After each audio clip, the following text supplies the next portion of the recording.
ശനി ആരെങ്കിലും join ചെയ്യാനുണ്ടോ?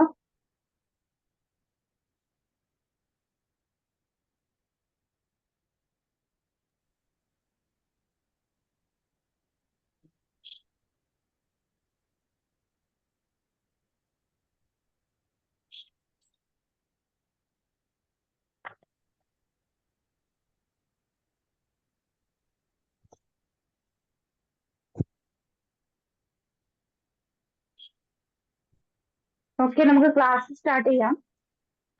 Chapter number 12 ആണ്, എറേഴ്സ് ആൻഡ് റെക്ടിഫിക്കേഷൻ.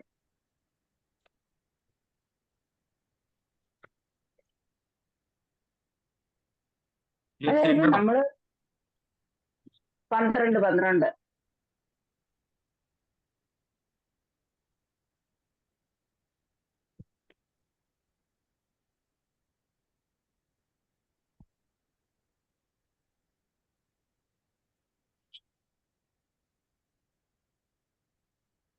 അതായത് സാധാരണ നമ്മുടെ ഡെയിലി ലൈഫിൽ നമുക്ക് കുറെ മിസ്റ്റേക്സ് ഒക്കെ സംഭവിക്കാറുണ്ട്. അതുപോലെ തന്നെയാണ് നമ്മുടെ അക്കൗണ്ടന്റിന് അവരുടെ അക്കൗണ്ട്സ് പ്രിപ്പയർ ചെയ്യുമ്പം അവർക്കും കുറെ എറേഴ്സ് സംഭവിക്കാറുണ്ട്. അങ്ങനെ വരുന്ന എറേഴ്സിനെയാണ് നമ്മൾ അക്കൗണ്ടിങ് എറേഴ്സ് എന്ന് പറയുന്നത്. അത് ചിലപ്പോൾ എന്താണ്, ഈ അക്കൗണ്ട്സ് മെയിൻറ്റെയിൻ ചെയ്യുമ്പോൾ ചിലപ്പോൾ പോസ്റ്റ് ചെയ്യുമ്പോഴായിരിക്കാം, ചിലപ്പോൾ റെക്കോർഡ് ചെയ്യുമ്പോഴായിരിക്കാം, അല്ലെങ്കിൽ ടോട്ടൽ ചെയ്യുമ്പോഴായിരിക്കാം. അങ്ങനെ പല രീതിയിൽ നമുക്ക് അക്കൗണ്ടന്റിന് എറർ സംഭവിക്കാം. അതായത് ഇപ്പം ഒരു ബിസിനസ് ട്രാൻസാക്ഷൻ ജേണലില് അല്ലെങ്കിൽ സ്പെഷ്യൽ പർപ്പസ് ഓഫ് ബുക്സിൽ റെക്കോർഡ് ചെയ്യാൻ വിട്ടു പോയി കഴിഞ്ഞു കഴിഞ്ഞാൽ അത് നമുക്കൊരു എററാണെന്ന് പറയാം. അതുപോലെ തന്നെ നമുക്ക് ആ റെക്കോർഡ് ചെയ്തതിന് ശേഷം നമുക്ക് അത് പോസ്റ്റ് ചെയ്യാണ്. നമ്മൾ കഴിഞ്ഞ ക്ലാസ്സിൽ പറഞ്ഞ പോലെ നമ്മൾ ലെഡ്ജറിലേക്ക് അത് പോസ്റ്റ് ചെയ്യാണ് ചെയ്യുന്നത്. ആ ലെഡ്ജറിലേക്ക് പോസ്റ്റ് ചെയ്യാതിരിക്കുമ്പോൾ അങ്ങനെയും നമുക്ക് എറർ സംഭവിക്കാം. അതുപോലെ തന്നെ നമ്മളിപ്പോ ഒരു അക്കൗണ്ട്സ് പ്രിപ്പയർ ചെയ്തു, അക്കൗണ്ട്സ് പ്രിപ്പയർ ചെയ്തതിന് ശേഷം നമ്മളത് ടോട്ടൽ ചെയ്യും. ആ ടോട്ടൽ ചെയ്തതിന് ശേഷം നമ്മളത് നെക്സ്റ്റ് പേജിലേക്ക് ക്യാരി ഫോർവേഡ് ചെയ്തില്ല എന്നുണ്ടെങ്കിൽ അത് നമുക്ക് സംഭവിക്കാവുന്ന ഒരു എററാണ്. അതുപോലെ തന്നെ നമ്മളിപ്പോ ടോട്ടൽ ചെയ്യുമ്പോൾ റോങ് ആയിട്ട് ടോട്ടൽ ചെയ്യുക, അല്ലെങ്കിൽ റോങ് ആയിട്ട് എമൗണ്ട് കാണിക്കാം, അല്ലെങ്കിൽ ഇപ്പോൾ ഡെബിറ്റ് സൈഡിൽ കാണിക്കേണ്ട ഐറ്റം ക്രെഡിറ്റ് സൈഡിൽ കാണിക്കുക. അതുപോലെ തന്നെ ഇപ്പൊ 3200 എന്ന് പറഞ്ഞ ഒരു എമൗണ്ടിന് വരെ 2200 കാണിക്കാം. അപ്പൊ അതായത് റോങ് എമൗണ്ട് കാണിക്കാം. ഇങ്ങനെ പലതരത്തില് ഒരു അക്കൗണ്ടന്റിന് എറേഴ്സ് വരാം. ഇങ്ങനെ വരുന്ന എറേഴ്സിനെയാണ് നമ്മൾ അക്കൗണ്ടിങ് എറേഴ്സ് എന്ന് പറയുന്നത്. ഈ അക്കൗണ്ടിങ് എറേഴ്സിനെ അല്ലെങ്കിൽ ഈ എറേഴ്സിനെ നമുക്ക് എങ്ങനെ ലൊക്കേറ്റ് ചെയ്യാം, എങ്ങനെ കണ്ടുപിടിക്കാം എന്ന് വെച്ച് കഴിഞ്ഞാല് നമുക്കിത് സാധാരണ മനസ്സിലാകുന്നത് ലാസ്റ്റ് നമ്മൾ ലെഡ്ജേഴ്സ് ഒക്കെ പ്രിപ്പയർ ചെയ്തതിന് ശേഷം നമ്മൾ പിന്നീട് പ്രിപ്പയർ ചെയ്യുന്ന ഒരു അക്കൗണ്ട് ആണ് ട്രയൽ ബാലൻസ് എന്ന് പറയുന്നത്. ഈ ട്രയൽ ബാലൻസ് പ്രിപ്പയർ ചെയ്യുമ്പോഴാണ് മെയിൻലി നമുക്ക് അക്കൗണ്ടിങ്ങിന്റെ എറേഴ്സ് എല്ലാം പെട്ടെന്ന് ഡിറ്റക്ട് ചെയ്യാൻ സാധിക്കുന്നത്. അതായത് ഈ ട്രയൽ ബാലൻസ് നമുക്ക് ഡെബിറ്റ് സൈഡും ഉണ്ട്, ക്രെഡിറ്റ് സൈഡും ഉണ്ട്. ഈ ഡെബിറ്റ് സൈഡും ഈ ക്രെഡിറ്റ് സൈഡും നമുക്ക് ഒരേ എമൗണ്ട് കിട്ടണം, അതായത് താഴെയായിട്ട് കിട്ടണം. ഇത് താഴെയായിട്ട് കിട്ടാതെ വരുമ്പോഴാണ് നമുക്ക് എന്തോ ഒരു എറർ സംഭവിച്ചിട്ടുണ്ടെന്ന് നമുക്ക് മനസ്സിലാകുന്നത്.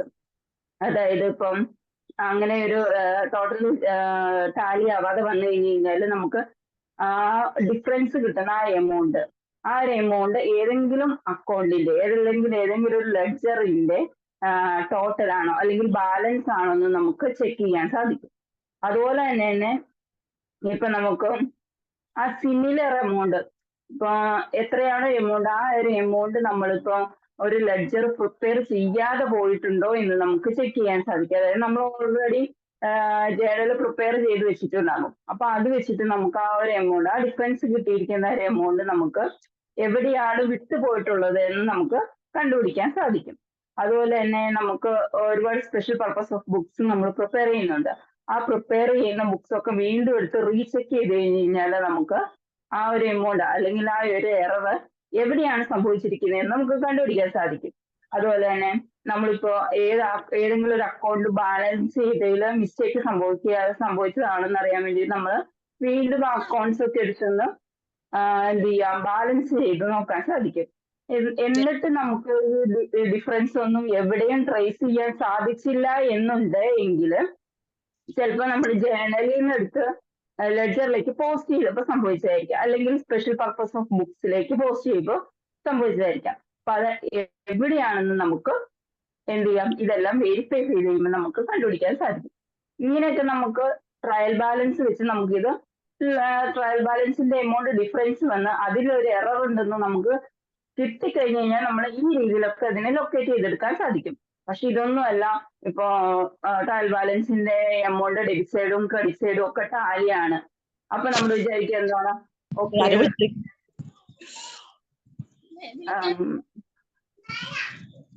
ഹലോ ആരാന്ന് വെച്ചാൽ ഒന്ന് മ്യൂട്ട് ചെയ്യാമോ? ലജിഷ ഒന്ന് മ്യൂട്ട് ചെയ്യോ? Okay ma'am, sorry. ഓക്കെ, നമുക്കപ്പോ ട്രയൽ ബാലൻസ് ടാലി ആണെന്നുണ്ടെങ്കിൽ, അതായത് ഡെബിറ്റ് സൈഡും ക്രെഡിറ്റ് സൈഡും ഒരേപോലെ കിട്ടിക്കഴിഞ്ഞു കഴിഞ്ഞാല് നമുക്ക് നമ്മൾ എന്ത് വിചാരിക്കും, ഓക്കെ അക്കൗണ്ട്സ് എല്ലാം ടാലിയാണ്, ഓക്കെ ഒരു എററും ഇല്ല എന്ന് വിചാരിക്കും. അപ്പൊ പക്ഷെ നമ്മൾ വീണ്ടും അതിനൊക്കെ ശേഷം നമ്മൾ വീണ്ടും ഫർദർ ആയിട്ടുള്ള പ്രോസസ് ഒക്കെ ചെയ്യുന്നത്, ഫൈനാൻഷ്യൽ അക്കൗണ്ട്സ് ഒക്കെ പ്രിപ്പയർ ചെയ്ത് കഴിയുമ്പോൾ എവിടെയെങ്കിലും ഒരു എറർ നമുക്ക് കിട്ടുക. ചിലപ്പോൾ അത് കഴിഞ്ഞിട്ട് നമുക്ക് എറർ കിട്ടും. അപ്പൊ ആ എറർ കിട്ടിക്കഴിഞ്ഞു കഴിഞ്ഞാൽ നമ്മൾക്ക് എന്ത് ചെയ്യാൻ സാധിക്കും, പെട്ടെന്ന് ഒരു എൻട്രി പോസ്റ്റ് ചെയ്യാനോ അല്ലെങ്കിൽ അത് എവിടെയാണെന്ന് കണ്ടുപിടിക്കാനോ നമുക്ക് പെട്ടെന്ന് സാധിക്കില്ല. കാരണം എന്താണെന്ന് വെച്ച് കഴിഞ്ഞാൽ ഇത് ട്രയൽ ബാലൻസ് ഓൾറെഡി ടാലിയാണ്. അപ്പൊ എന്ത് ചെയ്യണം, നമ്മൾ എന്ത് ചെയ്യും, വീണ്ടും ഇത് റീചെക്ക് ചെയ്യുകയാണ് ചെയ്യുന്നത്.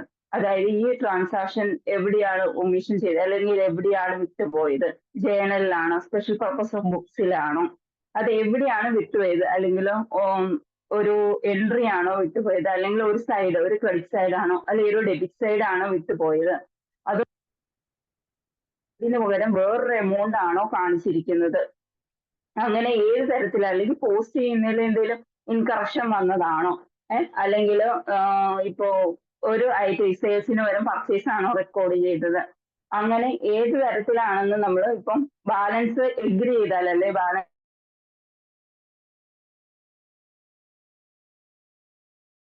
ടോട്ടൽ ഓക്കെ ആണെങ്കിൽ നമുക്ക് ഫർദർ എന്ത് ചെയ്യുന്നത്, എറേഴ്സ് സംഭവിക്കുന്നത്. അതായത് അക്കൗണ്ട്സിൽ ടെക്സ്റ്റ് ആണോ,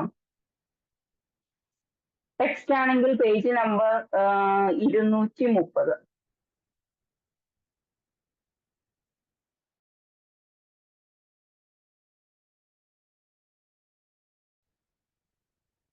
ജെയ്ഡ് ആണെങ്കിൽ പേജ് നമ്പർ 124. അപ്പൊ ഈ രീതിയിലാണ് നമുക്ക് എറേസ് സംഭവിക്കുന്നത്. പിന്നെ ഇത് തന്നെ നമ്മൾ ഈ എറേസിനെ നമ്മൾ ക്ലാസിഫൈ ചെയ്യുന്നുണ്ട് on the basis of their nature. അതിന്റെ നേച്ചർ വെച്ചിട്ട് നമ്മൾ ഇതിനെ 3 തരത്തിൽ ഡിവൈഡ് ചെയ്യുന്നുണ്ട്. ഒന്ന് എറർ ഓഫ് ഒമിഷൻ കാറ്റഗറൈസ് ചെയ്യുന്നുണ്ട്. ഇതിൽ ഒന്നാമത്തെയാണ് error of omission. Error of omission എന്ന് വെച്ച് കഴിഞ്ഞാൽ ഇപ്പൊ നമ്മള് ഫസ്റ്റ്ലി നമ്മള് എന്താ ഒരു ട്രാൻസാക്ഷൻ ബുക്സ് ഓഫ് അക്കൗണ്ട്സിൽ റെക്കോർഡ് ചെയ്ത് വെക്കും. ഈ ബുക്സ് ഓഫ് അക്കൗണ്ട്സിൽ റെക്കോർഡ് ചെയ്തിരിക്കുന്ന ട്രാൻസാക്ഷൻ നമ്മൾ എന്ത് ചെയ്യാം, അക്കൗണ്ടന്റ് റെക്കോർഡ് ചെയ്യാൻ വിട്ടുപോവുകയോ അല്ലെങ്കിൽ അതിലൊരു പാർഷ്യലായിട്ട് ഒരു പകുതിയായിട്ട് മാത്രം റെക്കോർഡ് ചെയ്യുകയോ സംഭവിക്കുകയാണെങ്കിൽ അതിനാണ് എറർ ഓഫ് ഒമിഷൻ. ഒമിഷൻ എന്ന് വെച്ച് കഴിഞ്ഞാൽ വിട്ടുപോകുക. അതായത് നമ്മൾ റെക്കോർഡ് ചെയ്യാൻ വിട്ടുപോകുന്ന എററിനെയാണ് എറർ ഓഫ് ഒമിഷൻ എന്ന് പറയുന്നത്. അതായത് നമ്മളിപ്പോ ഒരു ബുക്സ് പർച്ചേസ് ചെയ്തു, പക്ഷെ അത് പർച്ചേസ് ബുക്കിൽ റെക്കോർഡ് ചെയ്തില്ല. അതെന്താണ്, നമ്മൾ റെക്കോർഡ് ചെയ്യാൻ വിട്ടുപോയതാണ്. അതുകൊണ്ടാണ് അതിന് എറർ ഓഫ് ഒമിഷൻ എന്ന് പറയുന്നത്. അതല്ലെങ്കിൽ നമ്മളൊരു കസ്റ്റമറിന് ഡിസ്കൗണ്ട് അലോ ചെയ്ത് കൊടുത്തു, പക്ഷെ അത് ഡിസ്കൗണ്ട് അക്കൗണ്ടിൽ അല്ലെങ്കിൽ ഡിസ്കൗണ്ട് ലെഡ്ജറിൽ നമ്മൾ പോസ്റ്റ് ചെയ്തില്ല. അങ്ങനെ വരുന്ന എറേഴ്സ് തന്നെയാണ് നമ്മൾ എറർ ഓഫ് ഒമിഷൻ എന്ന് പറയുന്നത്. ഇനി രണ്ടാമത്തെ എററാണ് error of commission. Error of commission എന്ന് പറയുന്നത് ഇപ്പൊ നമ്മളൊരു ട്രാൻസാക്ഷൻ റെക്കോർഡ് ചെയ്യുകയാണ്. ആ ട്രാൻസാക്ഷൻ റെക്കോർഡ് ചെയ്യുന്ന സമയത്ത് എന്തെങ്കിലും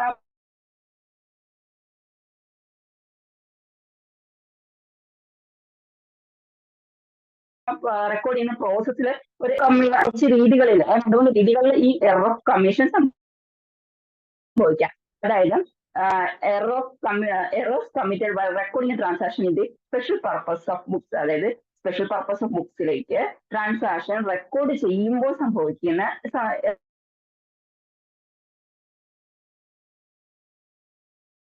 എറർ സംഭവിക്കാം. അതായത് recording credit is record in sales books not in the purchase book. അതായത് നമ്മൾ റോങ് ബുക്കിൽ റെക്കോർഡ് ചെയ്യുക. അതായത് ഇപ്പോ സെയിൽ നടത്തിയിട്ട് പർച്ചേസ് റെക്കോർഡ് ചെയ്യുക, അല്ലെങ്കിൽ പർച്ചേസ് നടത്തിയിട്ട് സെയിൽ റെക്കോർഡ് ചെയ്യുക. ഈ തരത്തിൽ വരുന്ന എന്താ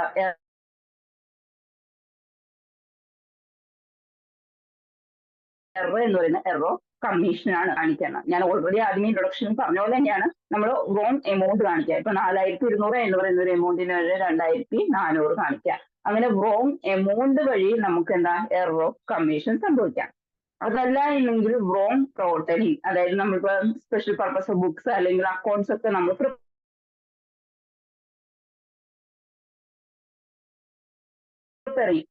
പ്രിപ്പയർ ചെയ്യുന്ന സമയത്ത് മിസ്റ്റേക്ക് സംഭവിക്കാം.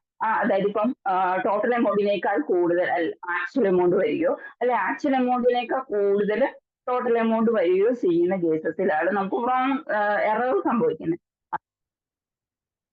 എന്നാണ്. അതുപോലെ തന്നെ റോങ് ആയിട്ട് ബാലൻസ് ചെയ്യുക. റോങ് ആയിട്ട് ബാലൻസ് ചെയ്യുന്നതെന്ന് വെച്ച് കഴിഞ്ഞാൽ ഇപ്പം നമ്മള് ബുക്സ് ക്ലോസ് ചെയ്യുന്ന സമയത്ത്, അതായത് അക്കൗണ്ടിങ് പീരീഡിന്റെ അവസാനം നമ്മൾ ബുക്സ് ക്ലോസ് ചെയ്യുന്ന സമയത്ത് നമ്മൾ ലെഡ്ജർ ഓഫ് അക്കൗണ്ട്സ് നമ്മൾ ബാലൻസ് ചെയ്യും. ഈ ബാലൻസ് ചെയ്യുമ്പോൾ നമുക്കറിയാം ഡെബിറ്റ് സൈഡും ഉണ്ട് ക്രെഡിറ്റ് സൈഡും ഉണ്ട്. ഈ രണ്ട് സൈഡും നമ്മൾ ബാലൻസ് ചെയ്യുന്ന സമയത്ത് അതിൽ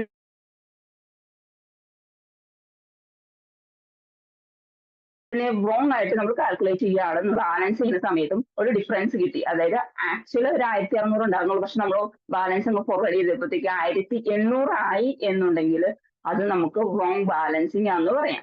അതുപോലെ തന്നെ റോങ് ക്യാരി ഫോർവേഡ് ബാലൻസസ് ഒരു ടോട്ടൽ. ഞാൻ പറഞ്ഞു അക്കൗണ്ട്സ് ടോട്ടൽ ചെയ്യുക, അക്കൗണ്ട്സ് ബാലൻസ് ചെയ്യുക.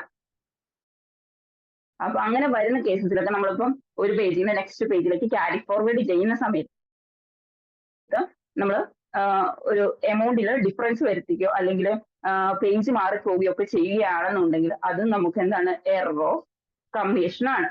അതുപോലെ തന്നെ റോങ് പോസ്റ്റിങ്, അതായത് ഇപ്പൊ ഒരു ട്രാൻസാക്ഷൻ ഒക്കെ വന്നു അല്ലെങ്കിൽ സ്പെഷ്യൽ പർപ്പസ് ഓഫ് ബുക്സ് ഒക്കെ നമ്മൾ പ്രിപ്പയർ ചെയ്യുന്ന സമയത്ത് ഇപ്പൊ നമ്മൾ പോസ്റ്റ് ചെയ്യുമ്പോൾ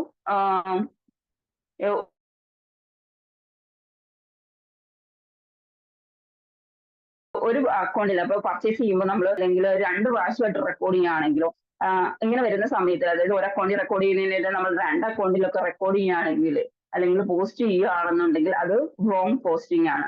ഇത്രയും തരത്തിലാണ് നമുക്ക് എറേഴ്സ് ഓഫ് കമ്മീഷൻ വരുന്നത്.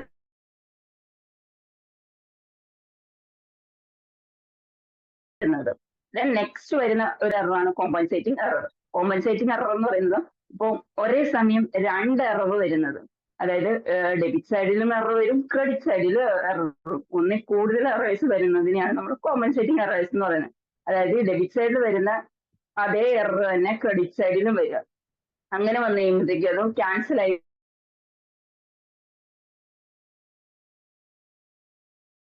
പോവുകയാണ് ചെയ്യുന്നത്. അങ്ങനെയുള്ള എറർ നമ്മൾ ഡിറ്റക്ട് നമ്മൾ കോമ്പൻസേറ്റ്, അതായത് ഒരു എററിനെ കോമ്പൻസേറ്റ് ചെയ്യാൻ വേണ്ടിയിട്ട് വേറൊരു എറർ വരുന്നതിനാണ് കോമ്പൻസേറ്റ് എറേഴ്സ് എന്ന് പറയുന്നത്. 1 മാർക്കിന്റെ വളരെ ഇമ്പോർട്ടന്റ് ആണ്, ചോദിക്കാവുന്നതാണ്.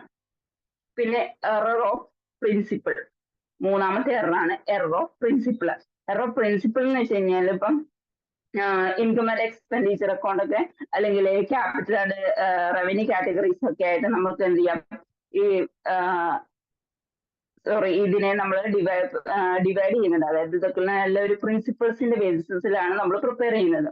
അതായത് ഇപ്പൊ ക്യാപിറ്റൽ റവന്യൂ, അതുപോലെ തന്നെ റവന്യൂ, ക്യാപിറ്റൽ എക്സ്പെൻഡിച്ചർ, അങ്ങനെയുള്ള പല കാറ്റഗറീസ് ആയിട്ടാണ് നമ്മൾ തിരിക്കുന്നത്. അല്ലെങ്കിൽ ക്യാപിറ്റൽ എക്സ്പെൻഡിച്ചറിനെ റവന്യൂ എക്സ്പെൻഡിച്ചർ ആയിട്ടോ കാണിക്കുകയാണെന്നുണ്ടെങ്കിൽ അതിനെ എറർ ഓഫ് പ്രിൻസിപ്പിൾ എന്ന് പറയുന്നു. പിന്നെ വരുന്ന എറേഴ്സ് ആണ് on the basis of impact on ledger accounts. Ledger അക്കൗണ്ട്സിനെ ബേസ് ചെയ്തുകൊണ്ട് നമുക്ക് എറേഴ്സ് സംഭവിക്കാം. ഒന്ന് 1 സൈഡ് എററും ഒന്ന് 2 സൈഡ് എറേഴ്സും ആണ്. 1 സൈഡ് എറർ എന്ന് വെച്ച് കഴിഞ്ഞാൽ ഇപ്പൊ ഡെബിറ്റ് സൈഡും ഉണ്ട് ക്രെഡിറ്റ് സൈഡും ഉണ്ട്. അതിൽ ഒന്നെങ്കിൽ ഡെബിറ്റ് സൈഡിന് മാത്രം എറർ സംഭവിക്കാം അല്ലെങ്കിൽ ക്രെഡിറ്റ് സൈഡിനും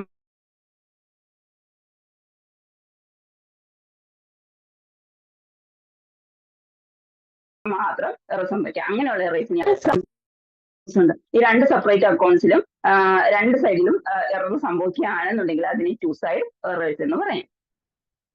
ഇത്രയും ടൈപ്പ് ഓഫ് എറേഴ്സ് ആണ് നമുക്കുള്ളത്. ഇതിൽ ഏതെങ്കിലും ഒരു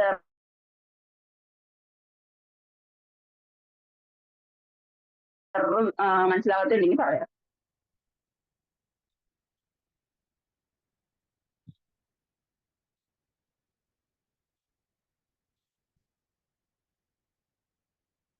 എറേഴ്സ് ഒക്കെ മനസ്സിലായോ?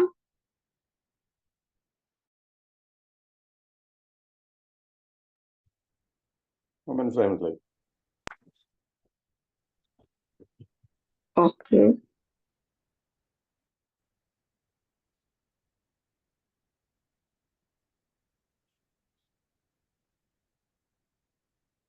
ഇപ്പം purchase of furniture is entered in the purchase book. Purchase of furniture entered in the purchase book. ഇതിൽ എന്തെങ്കിലും എറർ ഉണ്ടോ?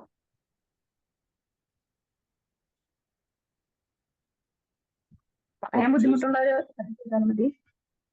Purchase of furniture is entered in the purchase book.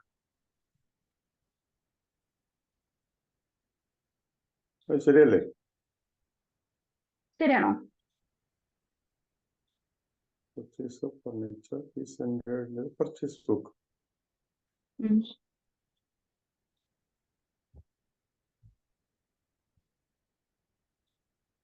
ശരിയാണ്. ശരിയാണോ? വേറെ ആർക്കെങ്കിലും പറയാനുണ്ടോ?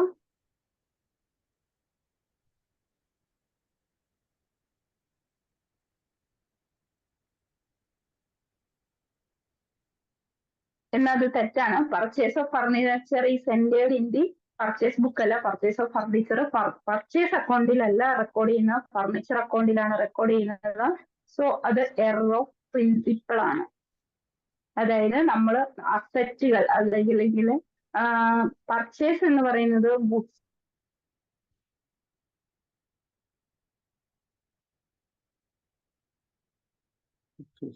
അങ്ങനെയുള്ള കാര്യങ്ങൾ മാത്രമാണ് നമ്മൾ പർച്ചേസ് അസറ്റ് അക്കൗണ്ട് ആയിട്ട് തന്നെയാണ് റെക്കോർഡ് ചെയ്യുന്നത്. മെഷീനറി, ഫർണിച്ചർ, പ്ലാന്റ്, ഇതെല്ലാം നമ്മൾ അതിന്റെ അതേ പേര് തന്നെയാണ് റെക്കോർഡ് ചെയ്യുന്നത്.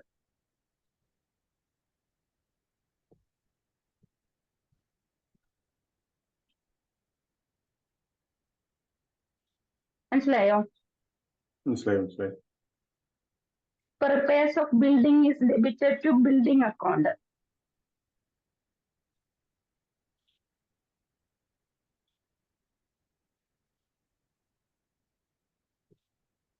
Repairs of building.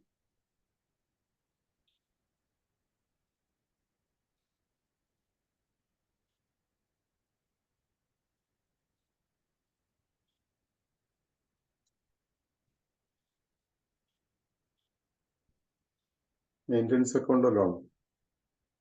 അതെ, അത് റിപ്പയർസ് അക്കൗണ്ടിലാണ് ഡെബിറ്റ് ചെയ്യുന്നത്. റിപ്പയർസ് ഓഫ് ബിൽഡിംഗ് അക്കൗണ്ടിലാണ് ഡെബിറ്റ് ചെയ്യുന്നത്, അല്ലാണ്ട് ബിൽഡിംഗ് അക്കൗണ്ടിലല്ല ഡെബിറ്റ് ചെയ്യുന്നത്. അത് നമുക്ക് എറർ ഓഫ് പ്രിൻസിപ്പിൾ ആണ്. നെക്സ്റ്റ് പറയാമോ? Sales book is total rupees 15,000 instead of it's rupees 14,600. അതായത് 14,600 പകരം 15,000 ടോട്ടൽ ചെയ്യുവാണെന്നുണ്ടെങ്കിൽ അത് ഏത് ടൈപ്പ് ഓഫ് എറർ ആണെന്ന് പറയാമോ?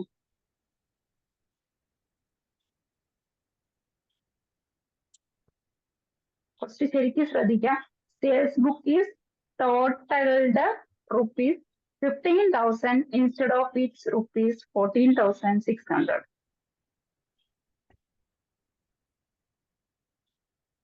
ഒമിഷനാണ്. ഒമിഷനല്ല. ഒമിഷൻ എന്ന് വെച്ച് കഴിഞ്ഞാൽ നമ്മളത് വിട്ടുപോവുകയാണ്. ഇത് മറ്റേ കമ്മീഷൻ അല്ലേ? ഇത് എറർ ഓഫ് കമ്മീഷൻ ആണ്. ഞാൻ പറഞ്ഞില്ലേ, ടോട്ടൽ ചെയ്യുന്ന സമയത്തൊക്കെ മിസ്റ്റേക്ക് സംഭവിക്കുന്നത് അല്ലെ, എറർ സംഭവിക്കുന്നതല്ല, എറർ ഓഫ് കമ്മീഷൻ ആണ്. അതുപോലെ നെക്സ്റ്റ് നിങ്ങളുടെ ടെക്സ്റ്റ് ഉണ്ടോ? ഓക്കെ, അതിൽ നെക്സ്റ്റ് നോക്കിക്കോ. Mohan's account was to be debited by rupees 4,500 and Sohan's account was to be debited by rupees 5,500 while Mohan's account was debited by rupees 5,500 and that Sohan's account by rupees 4,500. ഇത് ഏത് type of error എന്ന് പറയാമോ?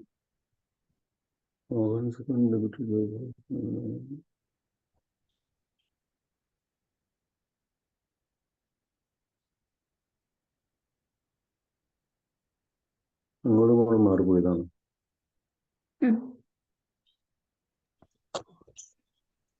Compensating errors ആണോ?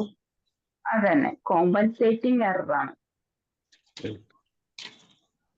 എങ്ങനെയത് compensating error ആയെന്ന് മനസ്സിലായോ? അത് account മാറി amount പേര് മാറി അല്ലേ? അതന്നെ, രണ്ട് സൈഡിലും എറർ വന്നു. അതായത് ഡെബിറ്റ് സൈഡിലും ഒരേ എമൗണ്ട് തന്നെ, ക്രെഡിറ്റ് സൈഡിലും അതേ എമൗണ്ട് തന്നെ എറർ വന്നു. സോ ക്രെഡിറ്റ് സൈഡിനെ ഡെബിറ്റ് സൈഡുമായിട്ട് കോമ്പൻസേറ്റ് ചെയ്ത് പോയി. അതുകൊണ്ടത് കോമ്പൻസേറ്റിംഗ് എററാണ്.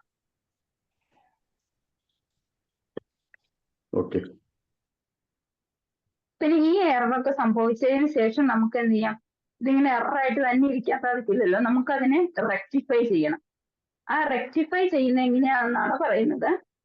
അതായത് നമ്മൾ ഒന്നെങ്കിൽ ട്രയൽ ബാലൻസ് പ്രിപ്പയർ ചെയ്യുന്നതിന് മുമ്പ് നമുക്ക് ആ എറർ എന്ത് ചെയ്യാം? റെക്ടിഫൈ ചെയ്യാം. അല്ലെങ്കിൽ ട്രയൽ ബാലൻസ് പ്രിപ്പയർ ചെയ്തതിന് ശേഷം നമുക്ക് ആ എറർ റെക്ടിഫൈ ചെയ്യാം. അപ്പൊ അതിന് മുമ്പാണ് നമ്മൾ റെക്ടിഫൈ ചെയ്യുന്നതെങ്കിൽ ഇൻസ്റ്റന്റ് കറക്ഷൻ, അതിൽ ഒന്നാമത്തെ മെത്തേഡാണ് ഇൻസ്റ്റന്റ് കറക്ഷൻ. അതായത് ഈ എറർ നമുക്ക് പെട്ടെന്ന് തന്നെ മനസ്സിലായി, ആ അക്കൗണ്ട് പ്രിപ്പയർ ചെയ്യുന്നതിന് മുമ്പ് തന്നെ നമുക്ക് പെട്ടെന്ന് മനസ്സിലായി എന്നുണ്ടെങ്കിൽ നമുക്ക് എന്ത് ചെയ്യാം? അതിന് വേണ്ടിയിട്ട് ഒരു ക്രോസിംഗ് എൻട്രി നമുക്ക്, അല്ലെങ്കിൽ അതിനെ നമുക്ക് വേണ്ടി ഒരു റെക്ടിഫൈങ് എൻട്രി നമുക്ക് പാസ് ചെയ്യാൻ പറ്റും. അതായത് ഇപ്പൊ an amount of rupees 3,500 is written as 5,300. This can be corrected as 3,500. അതായത് 3,500 ഒരു 5,300 കാണിച്ചു. അപ്പൊ നമുക്കത് എന്ത് ചെയ്യണം? 3,500 തന്നെ ആക്കണം. അതിന് വേണ്ടിയിട്ട് നമ്മൾ എന്ത് ചെയ്യാം? ഒരു റെക്ടിഫൈങ് എൻട്രി പാസ് ചെയ്യുക. അതുപോലെ തന്നെ correction in the affected accounts, അതായത് ഏത് അക്കൗണ്ടിലാണോ എറർ ഡിറ്റക്ട് ചെയ്തത് അതേ ഡേറ്റിൽ തന്നെ എന്ത് ചെയ്യാം? നമുക്ക് ഒരു റെക്ടിഫൈങ് എൻട്രി പാസ് ചെയ്യാം. അതെ, ഇന്ന് കുറച്ച് എക്സാമ്പിൾസ് അതിൽ കൊടുത്തിട്ടുണ്ട്. Purchases book is overcast for the month July 2014 by ₹8,000. അതായത് പർച്ചേസ് ബുക്കിൽ ഒരു 8,000 രൂപ ഓവർകാസ്റ്റ് ചെയ്ത് കാണിച്ചേക്കുവാണ്. എന്താ സംഭവിക്കുന്നത്? അക്കൗണ്ടിനെ എങ്ങനെ എഫക്ട് ചെയ്യുന്നത്? The total of purchase book is posted to the debit of purchase account. എന്താണ്? പർച്ചേസ് ബുക്കിൽ പോസ്റ്റ് ചെയ്യുന്ന ഡെബിറ്റ് സൈഡിലാണ് അത് പോസ്റ്റ് ചെയ്യേണ്ടത്. therefore പർച്ചേസ് അക്കൗണ്ടിൽ അത് അഫക്ട് ചെയ്യും. എങ്ങനെയാണ് അതിനെ റെക്ടിഫൈ ചെയ്യുക? The nullify the effect of the error. The entry of 8,000 will be made on the credit side of the purchase account. Already അത് ഡെബിറ്റ് സൈഡ് കാണിച്ചു കഴിഞ്ഞാൽ ഇനി എന്ത് ചെയ്യാനാ? റെക്ടിഫൈ ചെയ്യാനായിട്ട് നേരെ ക്രെഡിറ്റ് സൈഡില് കാണിക്കുക. എന്നിട്ട് അതിനൊരു നരേഷൻ കൊടുക്കുക. The amount of purchase book is overcast for the month July 2014. ടെക്സ്റ്റിൽ അതിന്റെ ഫോർമാറ്റ് കാണിച്ചിട്ടുണ്ട്.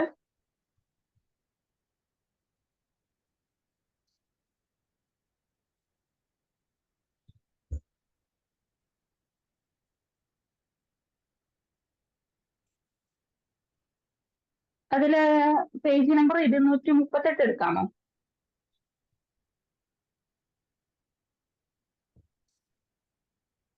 ഇല്ലസ്ട്രേഷൻ 5. ഗൈഡുള്ളവർക്ക് ഗൈഡിലാണെങ്കിൽ പേജ് നമ്പർ 124 ഉണ്ട്. Sales for ₹20,000 made to Malavika was not entered in the sales book. എന്താണ്? 20,000 രൂപയുടെ സെയിൽസ് മാളവികയ്ക്ക് കൊടുത്തു, പക്ഷെ എന്ത് ചെയ്യുക? സെയിൽസ് ബുക്കിൽ കാണിച്ചില്ല. അപ്പൊ അങ്ങനെ കാണിക്കാതെ വരുന്ന അതിനെയാണ് നമ്മൾ എന്തെന്ന് പറയുന്നത്? Error of omission. അങ്ങനെ ഒമിറ്റ് ചെയ്ത എററിനെ നമ്മൾ എന്ത് ചെയ്യുക? റെക്ടിഫൈ ചെയ്യാൻ വേണ്ടിയിട്ട് ജേണൽ എൻട്രി പാസ് ചെയ്യണം. ആ ജേണൽ എൻട്രി ആണ് താഴെ കാണിച്ചേക്കുന്നത്. Malavika account debtor to sales account. അത് കാണിക്കാത്തതുകൊണ്ട് ആ ഒരു എൻട്രി നമ്മൾ കാണിക്കുകയാണ് ചെയ്തേക്കുന്നത്. ദെൻ നെക്സ്റ്റ് വരുന്നത് salary of ₹7,500 paid to accountant Ramanan was debited to his personal account. 7,500 salary paid ചെയ്തു അക്കൗണ്ടന്റായ രമണന്. പക്ഷെ അതെന്താണ്? അയാളുടെ പേഴ്സണൽ അക്കൗണ്ടിലേക്കാണ് ഡെബിറ്റ് ചെയ്തത്. അങ്ങനെ വന്നു കഴിയുമ്പോൾ എന്താ സംഭവിക്കാം?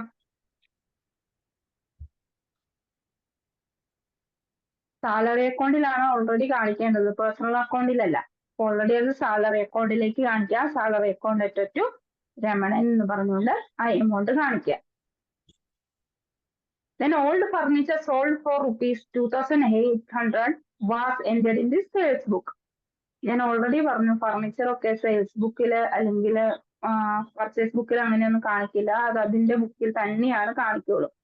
So old furniture sold for ₹2,800 was entered in the sales book. എന്ത് ചെയ്യാം? സെയിൽസ് ബുക്കിൽ നിന്ന് ഓൾറെഡി കുറഞ്ഞു പോകണം. അതുകൊണ്ട് sales account debtor to furniture account എന്ന് പറഞ്ഞുകൊണ്ട് ആ സോൾവ് ചെയ്ത ആ എമൗണ്ട് കാണിക്കുക.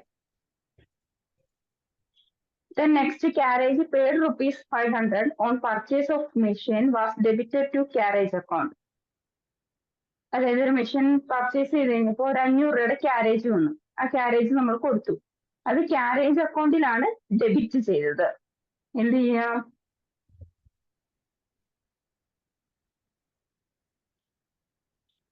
നേരെ തിരിച്ചില്ല. അതായത് മെഷീൻ അക്കൗണ്ട് എടുത്തിട്ട് ക്യാരേജ് അക്കൗണ്ട്.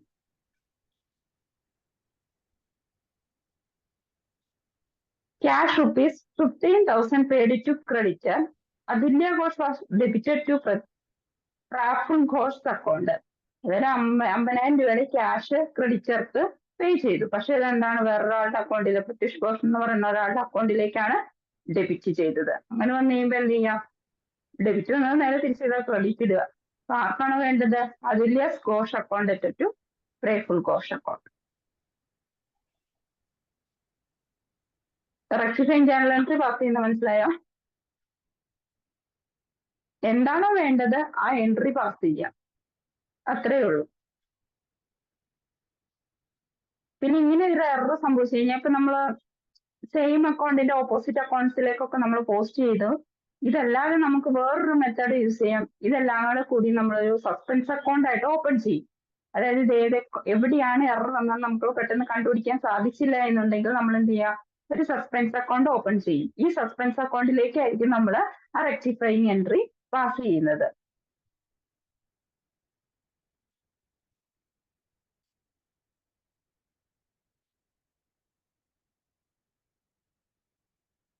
ഒരു എക്സാമ്പിൾ നോക്കിയോ? Gopal's account was debited short by ₹100. അതായത് ഗോപാലിന്റെ അക്കൗണ്ടിൽ ഒരു 100 രൂപ ഡെബിറ്റ് ചെയ്തത് കുറഞ്ഞു പോയി. അങ്ങനെ വരുന്ന എൻട്രീനെ നമ്മൾ എങ്ങനെയാണ് സസ്പെൻസ് അക്കൗണ്ട് വെച്ച് റെക്ടിഫൈ ചെയ്യാന്ന് വെച്ച് കഴിഞ്ഞാൽ Gopal's account to suspense account എന്ന് പറഞ്ഞ് കാണിക്കുക. അതായത് നമുക്ക് അത് ഏതിലേക്കാണ്, അത് എന്തിന്റെ ബേസിലാണ് നമുക്ക് ഡെബിറ്റ് ചെയ്തത് കുറഞ്ഞു പോയെന്ന് നമുക്കറിയില്ല. സോ നമ്മൾ എന്ത് ചെയ്യാതെ സസ്പെൻസ് അക്കൗണ്ട് വെച്ച് നമ്മൾ എന്ത് ചെയ്യുക? അതിനെ കറക്റ്റ് ചെയ്യുകയാണ് ചെയ്യുന്നത്. പിന്നീട് ഫൈനൽ അക്കൗണ്ട്സ് ഒക്കെ പ്രിപ്പയർ ചെയ്യുമ്പോൾ സസ്പെൻസ് അക്കൗണ്ട് ഒക്കെ തീർന്നു പോകും കേട്ടോ. ദെൻ പിന്നെ വരുന്ന ഒരു എക്സാമ്പിൾ എന്ന് പറയുന്നത് sales book for December 2014 undercast by ₹500. അതായത് നമ്മൾ സെയിൽസ് ബുക്ക് പ്രിപ്പയർ ചെയ്ത് കഴിഞ്ഞപ്പോൾ 500 രൂപ അണ്ടർകാസ്റ്റ് ചെയ്ത് പോയി. അങ്ങനെ വരുന്ന എൻട്രി, അങ്ങനെ വന്നത് നമ്മള് സസ്പെൻസ് അക്കൗണ്ട് വെച്ചിട്ട് എങ്ങനെയാണ് റെക്ടിഫൈ ചെയ്യുന്നതെന്ന് വെച്ച് കഴിഞ്ഞാല് suspense account at 500 to sales account. എപ്പോഴും പറയാറുണ്ട് സെയിൽസ് അക്കൗണ്ടിന് ക്രെഡിറ്റ് ആണ്. So sales book undercast is rectified. അതായത് നമുക്ക് എന്തിന്റെ ബേസിസിലാണ് ഇത് അണ്ടർകാസ്റ്റ് ചെയ്ത് പോയെന്ന് നമുക്കറിയില്ല. അതുകൊണ്ട് നമ്മൾ അതിനെ സസ്പെൻസ് അക്കൗണ്ടിലേക്ക് വിട്ടു. സോ ഏതിലാണ് അണ്ടർകാസ്റ്റ് ചെയ്തത്? സെയിൽസ് അക്കൗണ്ടിൽ. സെയിൽസ് അക്കൗണ്ടിൽ അത് കൂടണം. അതുകൊണ്ട് ടു സെയിൽസ് അക്കൗണ്ട് എന്ന് പറഞ്ഞു 500 കാണിക്കുക. മനസ്സിലായോ?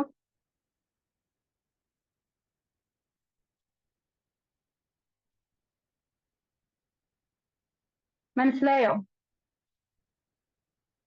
അത് എന്തിന്റെ ബേസിലാണ് എറർ സംഭവിച്ചത്, ആ വൺ സൈഡ് എറർ എന്തിന്റെ ബേസിലാണ് സംഭവിച്ചതെന്ന് നമുക്ക് മനസ്സിലാക്കാത്ത കേസസിലാണ് നമ്മൾ സസ്പെൻസ് അക്കൗണ്ട് ഓപ്പൺ ചെയ്യുന്നത്. ആ എന്താണ് ആ ഒരു ഐറ്റം, അതിന്റെ ഓപ്പോസിറ്റുള്ള ഐറ്റം എന്താണെന്ന് അറിയില്ല എന്നുണ്ടെങ്കിൽ അതിനെ സസ്പെൻസ് അക്കൗണ്ടിലേക്ക് വിട്ടേക്കുക. മനസ്സിലായോ?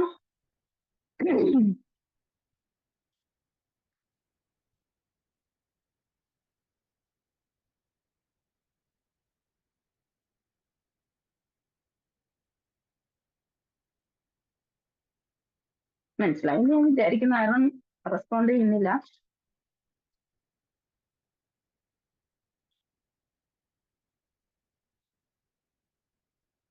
നമുക്ക് ഈ ചാപ്റ്ററിൽ ഇത്രേ പഠിക്കാനുള്ളൂ. ഈ ചാപ്റ്ററിൽ ഇനി എന്തെങ്കിലും ഡൗട്ട് ഉണ്ടെങ്കിൽ എന്നോട് ചോദിച്ചോ കേട്ടോ.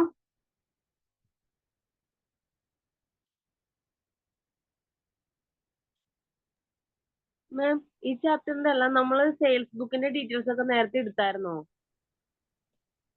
ഫേസ്ബുക്കിന്റെ ഇത് ക്ലാസ് എടുത്തായിരുന്നോ അതിന്റെ ഡീറ്റെയിൽസ് ഒക്കെ വെച്ചിട്ട്? ഞാൻ കാരണം ക്ലാസ് കേറിയിട്ടുണ്ടായിരുന്നു. ലെഡ്ജർ അക്കൗണ്ട്സ് എടുത്തായിരുന്നു. ഓക്കെ മാം.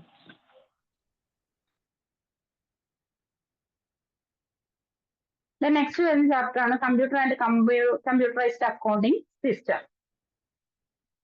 നമുക്കറിയാം കമ്പ്യൂട്ടർ എന്താണെന്നല്ലേ. Computer is a device that accept data, stores data, process data as desired, retrieves the stored data as when requires and prints the result in desired format. നമുക്കറിയാം എന്താ computer എന്ന് പറഞ്ഞത് device ആണ്. ഡേറ്റനെ accept ചെയ്യുക, ഡേറ്റനെ store ചെയ്യുക, ഡേറ്റനെ process ചെയ്യുക, അതിനെ store ചെയ്ത ഡേറ്റനെ റിട്രൈവ് ചെയ്യുക, ആവശ്യമുള്ളതൊക്കെ പ്രിന്റ് എടുക്കുക, നമുക്ക് ആവശ്യമുള്ള ഫോർമാറ്റിൽ പ്രിന്റ് എടുക്കുക, ഇതെന്നെല്ലാം ഉപയോഗിക്കുന്ന ഒരു ഡിവൈസ് ആണ് എന്ത് കമ്പ്യൂട്ടർ എന്ന് പറയുന്നത്. ക്യാരക്ടറിസ്റ്റിക്സ് ഓഫ് കമ്പ്യൂട്ടർ, അതായത് അതിലൊന്നാമത്തെ ക്യാരക്ടറിസ്റ്റിക്സ് ആണ് സ്പീഡ്.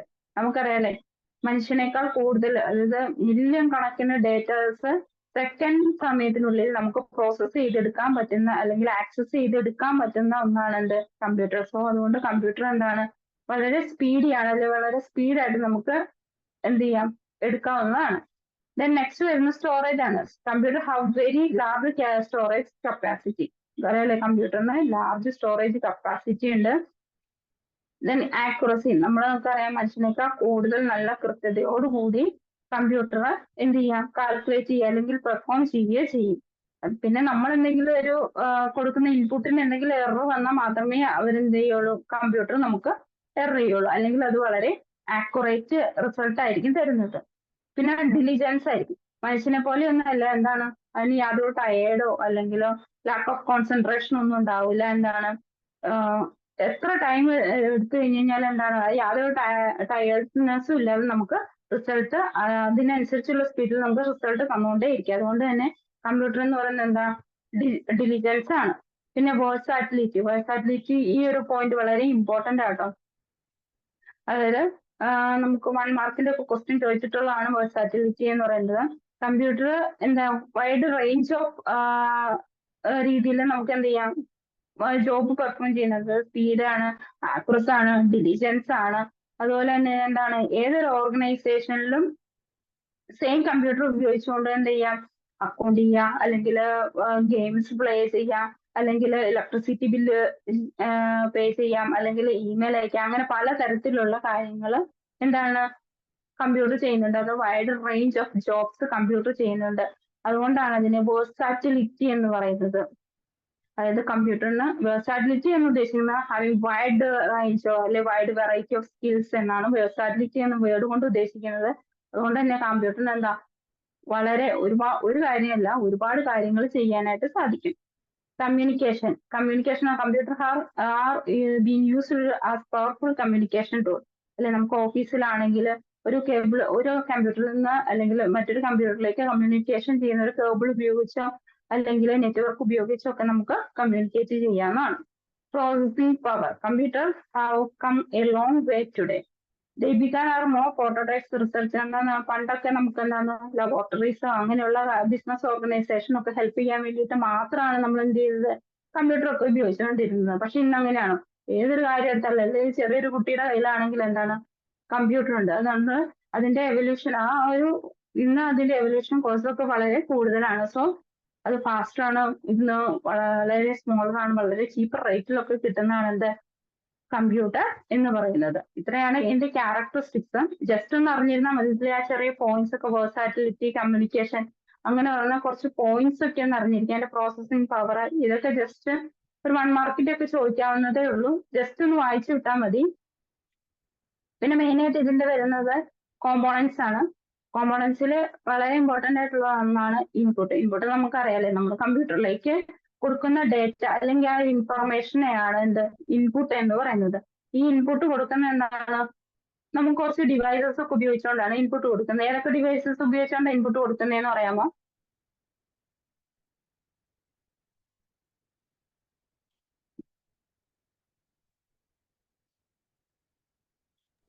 Keyboard, mouse.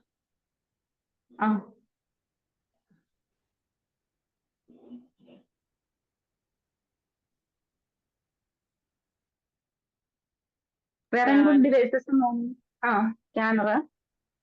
പിന്നെ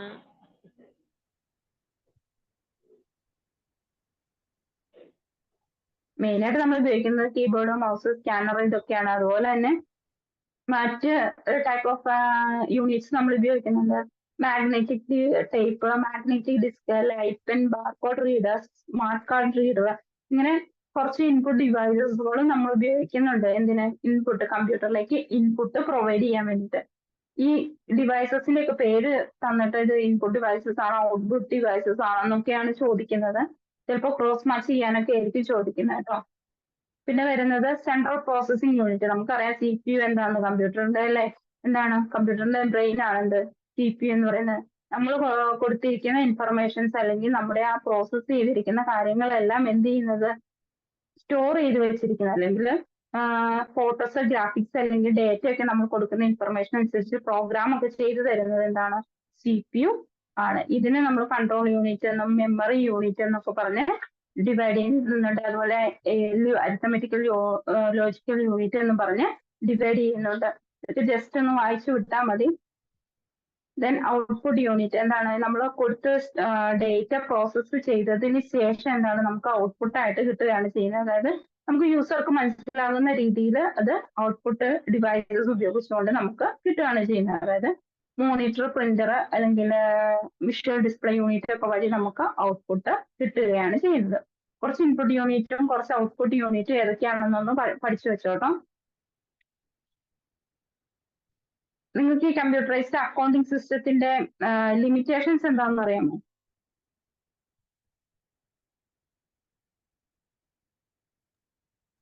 ഇല്ല മാം. അതായത് നമ്മൾ കമ്പ്യൂട്ടറൈസ്ഡ് അക്കൗണ്ടിങ് യൂസ് ചെയ്യുമ്പോൾ എന്താണ്, നമ്മൾ മാനുവലി യൂസ് ചെയ്യുന്ന പോലെയല്ല. എന്താണ്, കമ്പ്യൂട്ടർ ഇൻസ്റ്റാൾ ചെയ്യാനൊക്കെ നമുക്ക് ഒരുപാട് കോസ്റ്റ് ആകും. അതുപോലെ തന്നെ ഇത് ഇൻസ്റ്റാൾ ചെയ്തതിനു ശേഷം നമുക്ക് അവരെ പഠിപ്പിക്കാൻ വേണ്ടി ഒരു ട്രെയിനിങ് പ്രൊവൈഡ് ചെയ്യേണ്ടി വരും. ആ ട്രെയിനിങ് പ്രൊവൈഡ് ചെയ്യുന്നതിന് കോസ്റ്റ് ആകും. അതുപോലെ തന്നെ അവർക്ക് സെൽഫായിട്ട് ഡിസിഷൻ എടുക്കാനുള്ള ഒരു കപ്പാസിറ്റി ഇല്ല. അതുകൊണ്ട് തന്നെ എന്താണ്, അതും അതിന്റെ ഒരു ലിമിറ്റേഷൻ ആണ്. പിന്നെ അതൊന്ന് മെയിൻ്റെനൻസ് ചെയ്യാനായിട്ട് അതിനും കോസ്റ്റ് ആകും.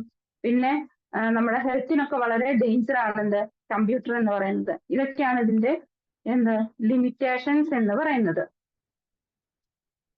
ഇതൊക്കെയാണ് ഇതിനകത്ത് കൂടുതലായിട്ട് പഠിക്കാനുള്ളത്. ഇതില് നമുക്ക് ക്വസ്റ്റ്യൻ പേപ്പറിൽ ചിലപ്പോൾ CAS എന്നൊക്കെ പറഞ്ഞുകൊണ്ടൊക്കെ ആയിരിക്കും തരുന്നത്. അത് കമ്പ്യൂട്ടറൈസ്ഡ് അക്കൗണ്ടിങ് സോഫ്റ്റ്വെയർ എന്നാണ്. അത് ഇനിയിപ്പോ CAS എന്താണെന്നൊന്നും മനസ്സിലായില്ല എന്ന് പറയരുത് കേട്ടോ. ക്വസ്റ്റ്യൻ പേപ്പറിൽ ചിലപ്പോൾ CAS എന്നായിരിക്കും ചോദിച്ചേക്കുന്നത്. 2 ക്വസ്റ്റ്യൻ പേപ്പറിലൊക്കെ CAS എന്നാണ് കണ്ടത്.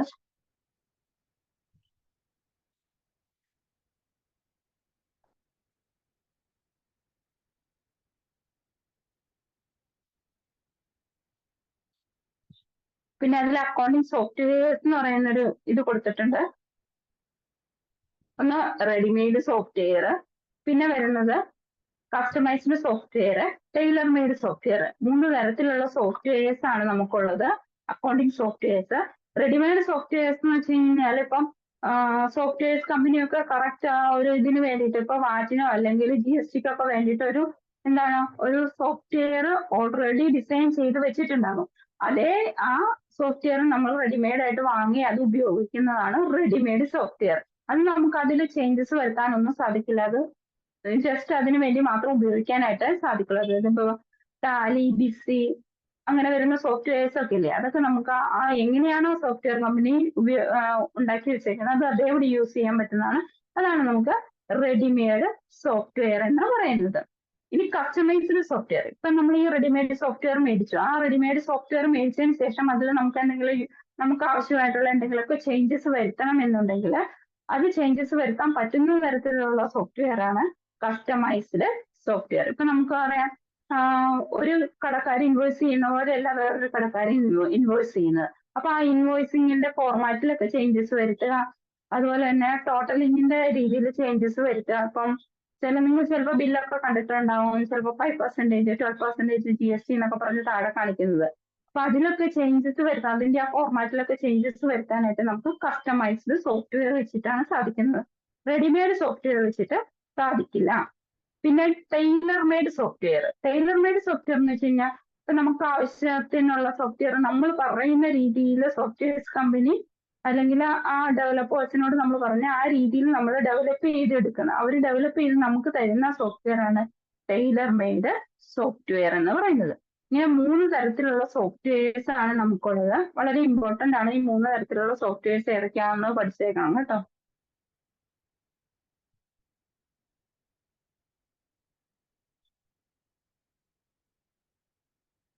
അപ്പൊ ഇത്രയുമാണ് നമുക്ക് ഈ കമ്പ്യൂട്ടറൈസ്ഡ് അക്കൗണ്ടിങ്ങിൽ പഠിക്കാനുള്ളൂ. പിന്നെ മെയിൻ ആയിട്ട് ഇതിനകത്ത് വരുന്നത് നമുക്ക് ജസ്റ്റ് മനസ്സിലാക്കാൻ വേണ്ടിയിട്ട് ഒരു മാനുവൽ അക്കൗണ്ടിങ് അല്ലെങ്കിൽ കമ്പ്യൂട്ടറൈസ്ഡ് അക്കൗണ്ടിങ് തമ്മിലുള്ള ഒരു ഡിഫറൻസ് അത് ജസ്റ്റ് ഒന്ന് അറിഞ്ഞിരിക്കണം.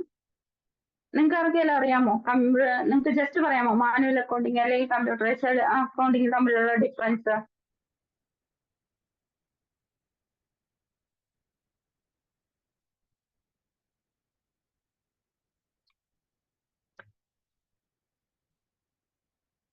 പറയാമോ? ആർക്കെങ്കിലും പറയാമോ മാനുവൽ അക്കൗണ്ടിങ് അല്ലെങ്കിൽ മാനുവൽ അക്കൗണ്ടിങ് എന്താന്ന് പറയാമോ?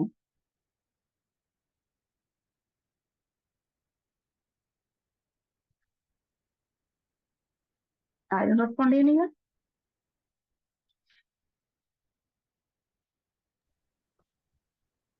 മാനുവൽ അക്കൗണ്ടിൽ ഈ ക്രെഡിറ്റ് സൈഡും ഡെബിറ്റ് സൈഡും അങ്ങോട്ടും ഇങ്ങോട്ടും വ്യത്യാസമുണ്ടോ? നേരെ തിരിച്ചാണോ? അല്ല, അത് നമ്മൾ കമ്പ്യൂട്ടറൈസ്ഡ് അക്കൗണ്ടിങ് വെച്ച് നേരെ തിരിച്ചൊന്നല്ല, അത് അങ്ങനെ തന്നെയാണ് വരുന്നത്. മാനുവൽ അക്കൗണ്ടിങ് എന്ന് നമ്മൾ ഉദ്ദേശിക്കുന്നത് നമ്മൾ എഴുതി ഉണ്ടാക്കുന്ന അക്കൗണ്ടിങ് ആണ് നമ്മൾ മാനുവൽ അക്കൗണ്ടിങ് എന്ന് ഉദ്ദേശിക്കുന്നത്. കമ്പ്യൂട്ടറൈസ്ഡ് അക്കൗണ്ടിങ് എന്ന് വെച്ച് കഴിഞ്ഞാൽ നമ്മൾ ഡേറ്റ എൻട്രി ചെയ്ത് കൊടുത്ത് അത് തന്നെ പ്രോസസ് ആയി വരുന്നതാണ് കമ്പ്യൂട്ടറൈസ്ഡ് അക്കൗണ്ടിങ് എന്ന് പറയുന്നത്. ഇപ്പൊ നമുക്കറിയാലേ, നമ്മൾ റെക്കോർഡ് ചെയ്ത് വെക്കുന്നത്, ട്രാൻസാക്ഷൻസ് ഒക്കെ റെക്കോർഡ് ചെയ്ത് വെക്കുന്നത് ബുക്സ് ഓഫ് ഒറിജിനൽ എൻട്രി വഴിയാണ് നമ്മൾ എന്ത് ചെയ്യുന്നത്, മാനുവൽ അക്കൗണ്ടിങ്ങിൽ എന്ത് ചെയ്യുന്നത്, റെക്കോർഡ് ചെയ്ത് വെക്കുന്നത് transactions.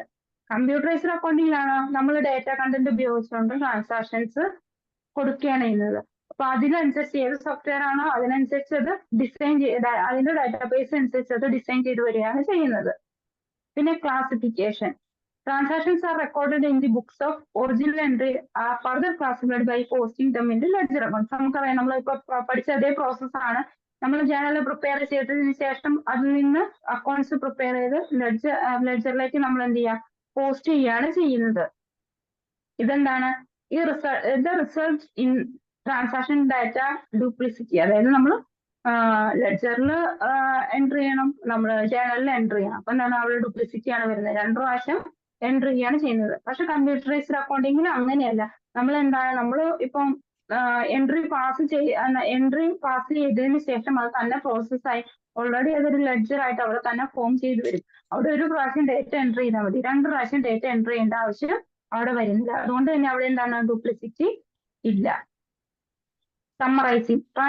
Transactions are summarized to produce trial balance by ascertaining the balance of various accounts. അതായത് നമ്മളിപ്പോ ഓരോ accounts, purchase account, sales account, അല്ലെങ്കിൽ ഫർണിച്ചർ അക്കൗണ്ട് എന്നൊക്കെ പറഞ്ഞ് നമ്മൾ ഓരോ അക്കൗണ്ട്സ് മാനുവലി പ്രിപ്പയർ ചെയ്യും. ഈ മാനുവലി പ്രിപ്പയർ ചെയ്യുന്ന അക്കൗണ്ട്സിന്റെ ബാലൻസ് എല്ലാം ഉപയോഗിച്ചിട്ടാണ് നമ്മൾ ട്രയൽ ബാലൻസ് പ്രിപ്പയർ ചെയ്യുന്നത്. അത് നമ്മൾ മാനുവലി പ്രിപ്പയർ ചെയ്യും. ഇതിന്റെ എല്ലാം സമ്മറൈസ് എടുത്തിട്ട് നമ്മൾ ട്രയൽ ബാലൻസ് പ്രിപ്പയർ ചെയ്യും. പക്ഷെ നമ്മൾ കമ്പ്യൂട്ടറൈസ്ഡ് അക്കൗണ്ടിങ്ങിലാണ് നമ്മൾ ആകെ കൊടുക്കുന്നത് എന്താണോ, ഒരു എൻട്രി മാത്രം പാസ് ചെയ്യുകയാണ് ചെയ്യുന്നത്. അത് ഓട്ടോമാറ്റിക് ആയിട്ട് ലെഡ്ജർ ഫോം ചെയ്യും. അതിൽ നിന്ന് തന്നെ എന്ത് ചെയ്യും, ട്രയൽ ബാലൻസ് അവിടെ ഓട്ടോമാറ്റിക് ആയിട്ട് തന്നെ പ്രിപ്പയർ ചെയ്യുകയാണ് ചെയ്യുന്നത്. നമ്മൾ പ്രത്യേകിച്ച് വേറൊരു കണ്ടീഷൻ അതിന് വേണ്ടിയിട്ട് പ്രൊവൈഡ് ചെയ്യേണ്ട കാര്യം ഇല്ല. then adjusting entries. അതായത് ഇപ്പൊ അതിന്റെ പ്രിൻസിപ്പിൾസ് എല്ലാം, അതായത് അക്കൗണ്ടിങ്ങിന്റെ പ്രിൻസിപ്പിൾസ് എല്ലാം മാച്ച് ചെയ്യാൻ വേണ്ടിയിട്ട് നമുക്ക് എന്ത് ചെയ്യാം, ഒരു അഡ്ജസ്റ്റിംഗ് എൻട്രീസ് ഒക്കെ മാനുവൽ അക്കൗണ്ടിങ്ങിന് കൊടുക്കാം. പക്ഷെ ഈ എൻട്രീസ് ഈ കമ്പ്യൂട്ടറൈസ്ഡ് അക്കൗണ്ടിങ്ങിൽ എററോ അല്ലെങ്കിൽ അതിന്റെ റെക്ടിഫിക്കേഷനോ വേണ്ടിയിട്ട് എന്താണ്, അഡ്ജസ്റ്റിംഗ് എൻട്രി പാസ് ചെയ്യേണ്ട കാര്യമില്ല. കാരണം എന്താണ്, നമുക്ക് ഓൾറെഡി അതിൽ തന്നെ തിരുത്താവുന്നതാണ്. Financial statements. The preparation of financial statement assume the availability of trial balance. എന്താണ്, ട്രയൽ ബാലൻസിന്റെ അവൈലബിലിറ്റി നോക്കിയിട്ടാണ് നമ്മൾ എന്ത് ചെയ്യുന്നത്, ഫൈനാൻഷ്യൽ സ്റ്റേറ്റ്മെന്റ്സ് പ്രിപ്പയർ ചെയ്യുന്നത് മാനുവൽ അക്കൗണ്ടിങ്ങിൽ. ഇനി കമ്പ്യൂട്ടറൈസ്ഡ് അക്കൗണ്ടിങ്ങിലാണെങ്കിലോ ഫിനാൻഷ്യൽ സ്റ്റേറ്റ്മെന്റ് ഓൾറെഡി അതിലെ ട്രയൽ ബാലൻസ് വെച്ച് ഓൾറെഡി പ്രിപ്പയർ ചെയ്ത് വരും. നമ്മൾ അവിടെ സെപ്പറേറ്റ് പ്രിപ്പയർ ചെയ്യേണ്ട ആവശ്യം കമ്പ്യൂട്ടറൈസ്ഡ് അക്കൗണ്ടിങ്ങിൽ ഇല്ല. ഇതാണ് ഇതിന്റെ തമ്മിലുള്ള ഡിഫറൻസ്. ജസ്റ്റ് ഒന്ന് അറിഞ്ഞിരിക്കണം. ഈ ചാപ്റ്ററിൽ എന്തെങ്കിലും ഡൗട്ട് ഉണ്ടോ? ഇത് ജസ്റ്റ് അറിഞ്ഞിരിക്കാം. ഇതിൻ്റെ അകത്ത് ഒരുപാട് ക്വസ്റ്റ്യൻസ് ഒന്നും വരില്ല. ജസ്റ്റ് ആ 3 സോഫ്റ്റ്വെയർസ് ഏതൊക്കെയാണെന്നും പിന്നെ ഇതിന്റെ ജസ്റ്റ് നമ്മൾ പറഞ്ഞ പോലെ അക്കൗണ്ടിങ്ങിന്റെ കമ്പ്യൂട്ടറൈസ്ഡ് അക്കൗണ്ടിങ്ങിന്റെ ലിമിറ്റേഷൻസ്, അത് ജസ്റ്റ് വൺ വേർഡ് ആയിട്ട് ചോദിക്കുള്ളൂ. പിന്നെ ഞാൻ പറഞ്ഞല്ലോ വേഴ്സാറ്റിലിറ്റി, കമ്മ്യൂണിക്കേഷൻ, അങ്ങനെ വരുന്ന കുറച്ച് ടേംസ് ഉണ്ട്. ആ ടേംസ് ഒക്കെ ജസ്റ്റ് ഒന്ന് പഠിച്ചിരുന്നാൽ മതി. പിന്നെ ഇൻപുട്ട് യൂണിറ്റ്, ഔട്ട്പുട്ട് യൂണിറ്റ്, അതിങ്ങനെ സെപ്പറേറ്റ് ആയിട്ട് തന്നിട്ട് അത് മാച്ച് ചെയ്യാനായിട്ടായിരിക്കും ചോദിക്കുന്നത്. അപ്പൊ ഇൻപുട്ട് യൂണിറ്റ് ഏതാണ്, ഔട്ട്പുട്ട് യൂണിറ്റ് ഏതാണ്, ചിലപ്പോൾ ഇൻപുട്ട് യൂണിറ്റിന്റെ കൂടെ CPU ഒക്കെ തരും. അപ്പൊ ജസ്റ്റ് അതെല്ലാം ഒന്ന് നോക്കി വെച്ചോക്കണം.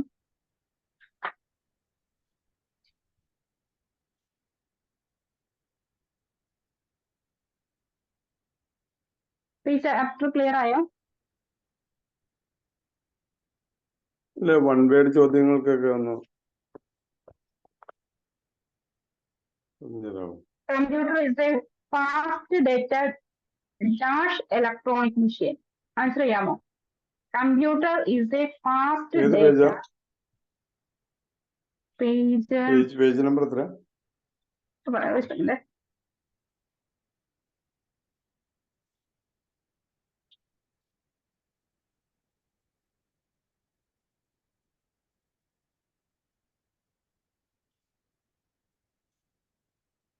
Page number 250.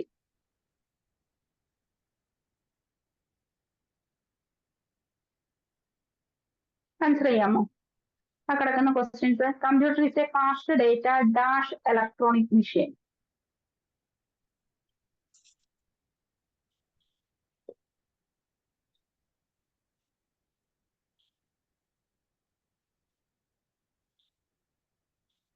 പറയാൻ പറ്റാത്തൊരു ടൈപ്പ് ചെയ്താണെങ്കിൽ ഒന്ന് ജസ്റ്റ് ഇട്ടാൽ മതി.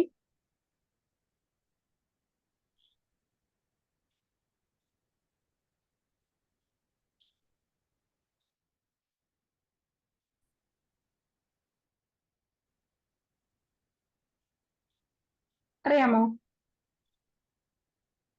Computer is A fast data processing electronic machine. Processing. Processing electronic machine. ഇതിൽ വൺ വേർഡ് ഒക്കെ ഇമ്പോർട്ടന്റ് ആട്ടോ. ജസ്റ്റ് നിങ്ങൾ ഇതിന്റെ ഇൻഡെക്സ് ഒക്കെ ഈ ക്വസ്റ്റ്യൻസ് ഒക്കെ ഒന്ന്, ഇലിസ്ട്രേഷൻസ് ഒക്കെ ഒന്ന് ജസ്റ്റ് നോക്കിക്കോണം കേട്ടോ. All the computer operations are caused by dash pulses and travel at the speed of light.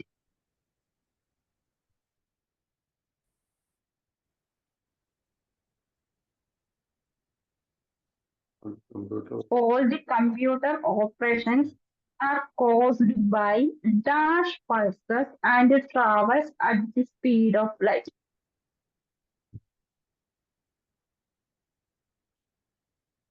ആ ലൈറ്റ് എന്ന് കേൾക്കുമ്പോഴേ ചിന്തിച്ചാൽ മതി electronic.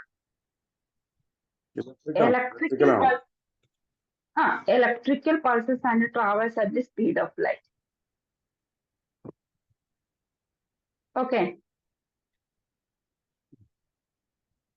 A computer is free from dash and lack of concentration. കുറച്ചും കൂടി പഠിപ്പിച്ച സെയിം സെന്റൻസ് തന്നെ. A computer is free from dash and lack of concentration.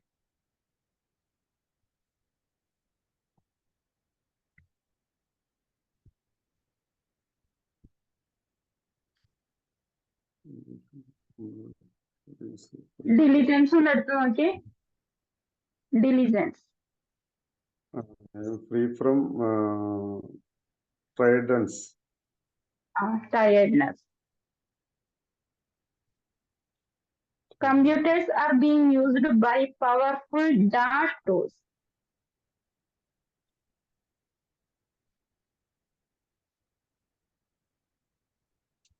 അതിന്റെ താഴെ വരുന്ന ഒരു പോയിന്റ് ആണ് കമ്മ്യൂണിക്കേഷൻ. കമ്മ്യൂണിക്കേഷനിലുണ്ട് നോക്കിക്കേ.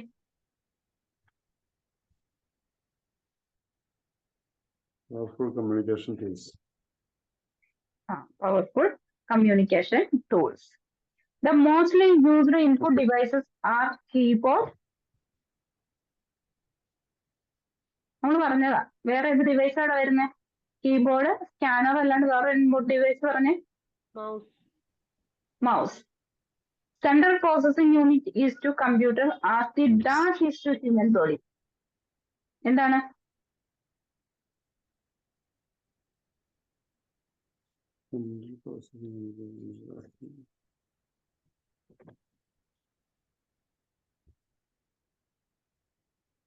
മനുഷ്യന് ബ്രെയിൻ ആണല്ലേ. ഇപ്പൊ സെൻട്രൽ പ്രോസസിംഗ് യൂണിറ്റ് കമ്പ്യൂട്ടറിന്റെ ബ്രെയിൻ ആണ്.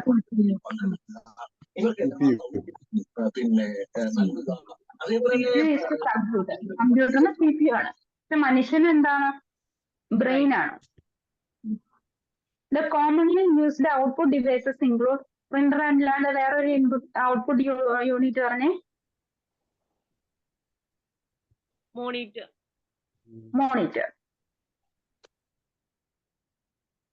അപ്പൊ ഈ തരത്തിലാണ് വൺ വേർഡ് ക്വസ്റ്റ്യൻസ് ഒക്കെ വരുന്നത്. ചിലപ്പോ സെന്റൻസ് ആയിട്ട് ചോദിക്കൂട്ടോ. ഈ കമ്മ്യൂണിക്കേഷന്റെ ഒക്കെ ജസ്റ്റ് അതിന്റെ ഇതെന്താണ് കമ്മ്യൂണിക്കേഷൻ എന്ന് പറഞ്ഞിട്ട് അതെന്താണെന്ന് ചോദിക്കൂട്ടോ. അപ്പൊ കമ്മ്യൂണിക്കേഷൻ ഒക്കെ എന്താണെന്ന് പഠിച്ചിരിക്കണം.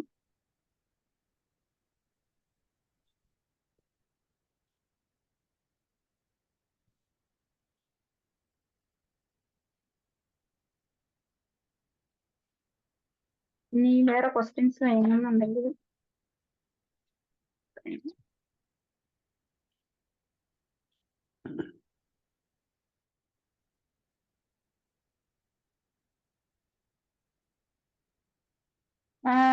Page number 268.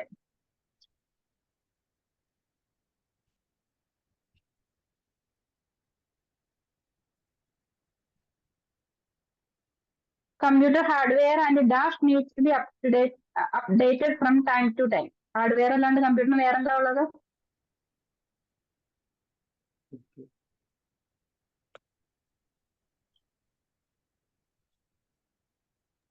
പേജ് നമ്പർ ഏതാ? 268.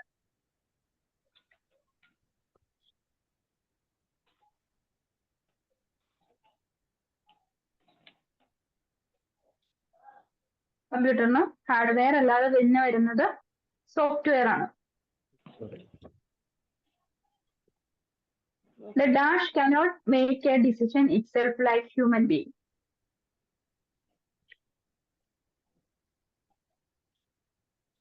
എന്തിനാ തനിയെ ഡിസിഷൻ എടുക്കാൻ സാധിക്കാത്തത്? മനുഷ്യനെ പോലെ ഡിസിഷൻ എടുക്കാൻ സാധിക്കാത്ത എന്തിനാ? Computer. Dash requires a neat, clean and controlled temperature to work efficiently.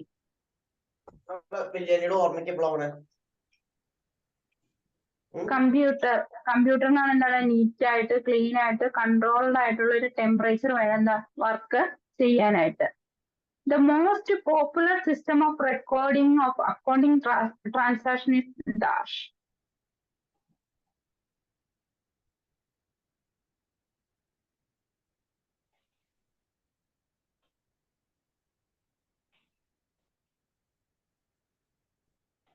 ഏറ്റവും കൂടുതൽ പോപ്പുലർ ആയിട്ടുള്ള അക്കൗണ്ടിങ് ട്രാൻസാക്ഷൻസ് റെക്കോർഡ് ചെയ്യുന്ന ഒരു സിസ്റ്റം ഏതാണെന്ന് പറയാമോ?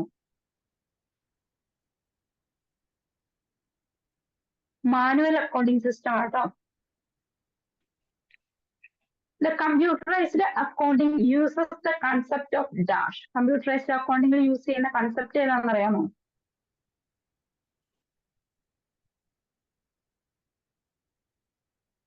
ഡേറ്റാബേസ് ആണ്. Database. Accounting Dash is used to implement a computerized accounting.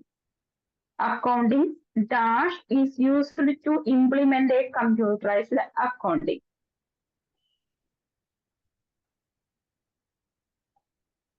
The computerized accounting system implement ചെയ്യാനായിട്ട് എന്താ വേണ്ടത്? ഇപ്പൊ ഒരു കമ്പ്യൂട്ടർ ഉണ്ട്. ആ കമ്പ്യൂട്ടറിലേക്ക് നമുക്ക് എന്ത് ചെയ്യണം? കമ്പ്യൂട്ടറൈസ്ഡ് അക്കൗണ്ടിങ് ആക്കണം. അപ്പൊ അതിന് എന്ത് വേണം? Software. Accounting software is used to implement a computerised accounting. എല്ലാത്തിനും ആൻസർ കിട്ടിയോ? മാം ഈ ക്വസ്റ്റ്യനില് മൂന്നാമത്തെ കിട്ടിയില്ലായിരുന്നു ആൻസർ. കമ്പ്യൂട്ടറിനാണ് ആൻസർ അതിന്റെ. Computer computer requires a neat, clean and controlled.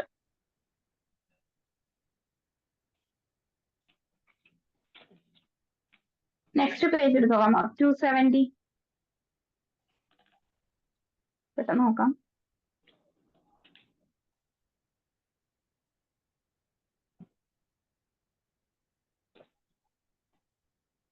In manual accounting system, transactions recorded in the books of പറയാമോ? നമ്മൾ ആ ഡിഫറൻസ് പഠിച്ചപ്പോ പഠിച്ചതാ.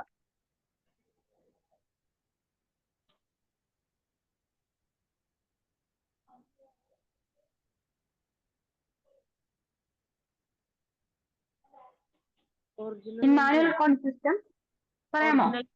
ഒറിജിനൽ എൻട്രി ആണോ? അതെ, original entry. The generation of ledger account is not a necessary condition for making dash in a computerized accounting system. അതും ആ difference തന്നെയുണ്ട്. The generation of ledger accounts is not a necessary condition for making dash in a computerized accounting system.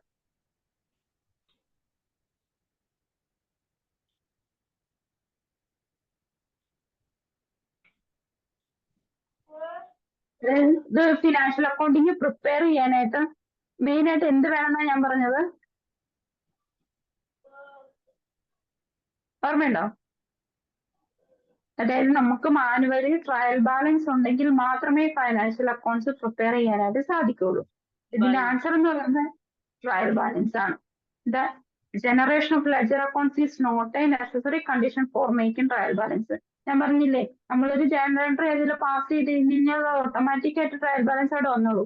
അതിന് നമുക്ക് computerised accounting സിസ്റ്റത്തിൽ എന്താണ് trial balance prepare ചെയ്യാനായിട്ട് പ്രത്യേകിച്ച് ledger അക്കൗണ്ട്സിന്റെ ആവശ്യം ഇല്ല. The computerized account system is capable of handling dash of transactions.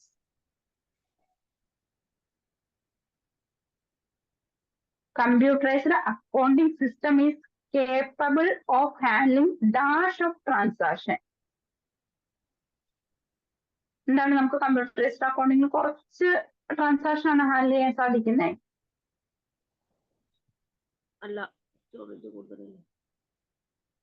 അല്ല, large number of transactions handle ചെയ്യാനായിട്ട് സാധിക്കും.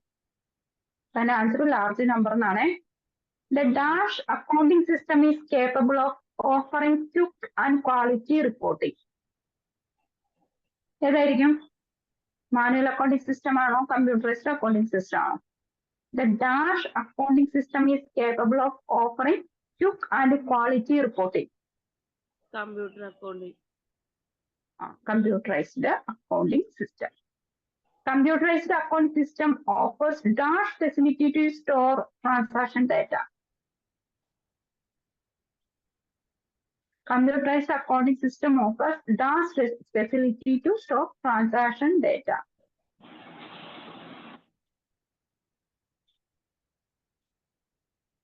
Online facility ആണോ? Online facility to store transaction data. Online facility. Online facility. Computerized accounting system is dash to the manual accounting system. Computerized accounting system is dash to the manual accounting system. Superior nado, superior to the manual accounting system. Manual accounting system superior ആണ് the computerized accounting system. The computerized accounting is one of the dash-oriented applications. The computerized accounting is one of the dash-oriented applications. ഇത് കുറച്ച് മുമ്പത്തേതിനും കൂടെ പറഞ്ഞതാണ്, കുറച്ച് മുമ്പത്തെ ഒരു 1 word ക്വസ്റ്റ്യൻസിനും പറഞ്ഞതാണ്. The computerized accounting is one of the database-oriented applications. The computerized accounting is one of the dash-oriented application, database-oriented application.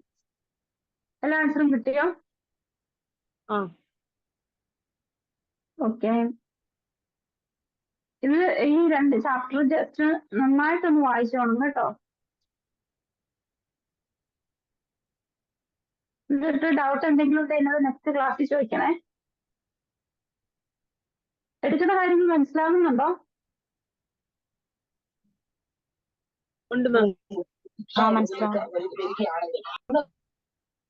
Okay, എന്നാൽ നമുക്ക് ഇനി നെക്സ്റ്റ് ക്ലാസ്സിൽ കാണാം. Thank you. Thank you ma'am.